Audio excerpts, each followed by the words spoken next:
Hey guys, and welcome back to the Daily Iowan TV Sports Studio. Hawkeye fans got an unwelcome dose of action on Saturday as the Huskies avenged last season's 18-17 loss to Kirk Ferentz's squad. We have Lauren Moss standing by with your post-game recap and analysis. It's opening Saturday of the college season, and the stage has been set for 15-year head coach Kirk Ferentz and the Iowa Hawkeyes, who welcomed last year's MAC champion and this year's Heisman candidate Jordan Lynch and the Northern Illinois Huskies to historic Kinnick Stadium. The Hawkeyes are looking to win their 13th straight home opener, and for highlights of the game, let's throw it to Josh Bolander. Northern Illinois first-year head coach Rod Carey and Kirk Ferentz sharing words at midfield before kickoff. Football back in Kinnick for the first time since the Black and Gold ended their season on a 6-game losing streak to Nebraska last November. We picked this one up early on. NIU already up a field goal when Heisman hopeful Jordan Lynch goes deep down the middle of the field. Tommy Lee Lewis on the other end of this one for the Huskies. 10-0 to the defending MAC champions early on.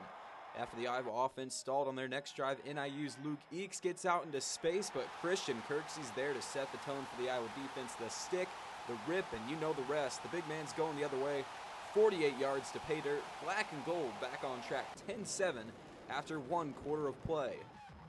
First-year signal caller Jake Rudock trying to get things going for the Black and Gold in the second quarter. New quarterback, a little old-school flavor from offensive coordinator Greg Davis. The flea flicker to Jordan Cotton.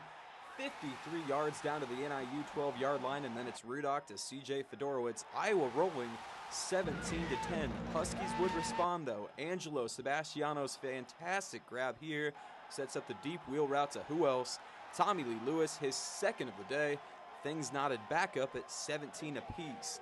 Not for long, though. Just before the half, Rudock getting things done on the ground this time. 24-17. Hawks enter the break on top. After NIU's Matt Sims and Iowa's Mike Meyer traded second-half field goals to make the score 27-20, Lynch and the Huskies would tie the game up again. Fairy tale ending in place for Iowa's Jake Rudock. 1:30 on the clock and a game-winning drive in place until Jimmy Ward jumps the first-year QB's out route and returns it to the Iowa 30-yard line. Hawk fans heading for the exits. They know what's coming. Sims nails his third field goal of the day. Huskies celebrate on the Hawks' home turf. Final score in this one, Northern Illinois 30, Iowa 27. Now let's toss it over to Alyssa Bergamini for a more in-depth look at the game.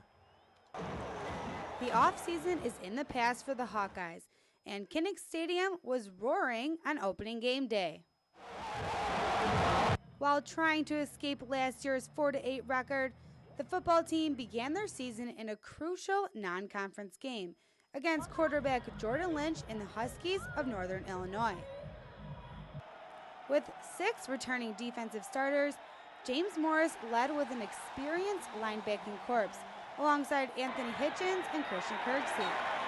Early in the game, defense was showing improvement, with Kirksey drilling Luke Eakes in the open field, gaining a touchdown for the Black and Gold.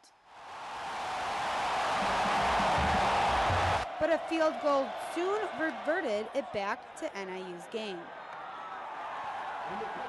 The trio of Hitchens, Kirksey, and Morris formed the most experienced group of linebackers in the Big Ten. And by putting the big back in the big house, star middle linebacker James Morris has higher expectations for the rest of the season. Just execution. When we're out there, we got to execute the plays and keep them from making big plays. And when we're on offense, it's the same thing. We want to finish plays and then make big plays. And if you can do that consistently, you give yourself a good chance to win. And we didn't do a good enough job of it in the second half. Defensively, our guys didn't pout. They got back on the field and fought and competed, and that's it was a good sign. Despite Christian Kirksey's 52-yard fumble recovery for a touchdown, 13 tackles by Anthony Hitchens, and another impressive start from senior James Morris, it wasn't enough to stop the Hawkeyes from losing their first season opener in 13 years. Wrapping up coverage at Kinnick Stadium, Alyssa Bergamini, Daily Iowan TV. While the football team struggled on the gridiron, other Hawkeye athletic teams found success this past Labor Day weekend. The 13th ranked field hockey team started its 2013 campaign off with a bang. The Field Hawks disposed of Bucknell 3-1 in their season opener on Friday. Tracy Griesbaum's squad then blanked Lafayette College 3-0 on Sunday. The wins kept coming for the soccer team too. The Black and Gold rolling through its non-conference schedule, winning both of the matches they played in the Pacific Soccer Classic. The Hawkeyes put 2 clean sheets defeating UC Davis 1-0 Friday and Pacific 2-0 on Sunday. And finally, Sharon Dingman's volleyball crew found success at the Chanticleer Invitational with a trio of wins over the holiday weekend, defeating Wofford 3-2 on Friday and gathering wins over Youngstown State and Coastal Carolina by scores of 3-2 and 3-1 on Saturday. That's all I have for now. Tune in for tomorrow for a special Tuesday edition of the Whip Around. Back to you guys at the studio.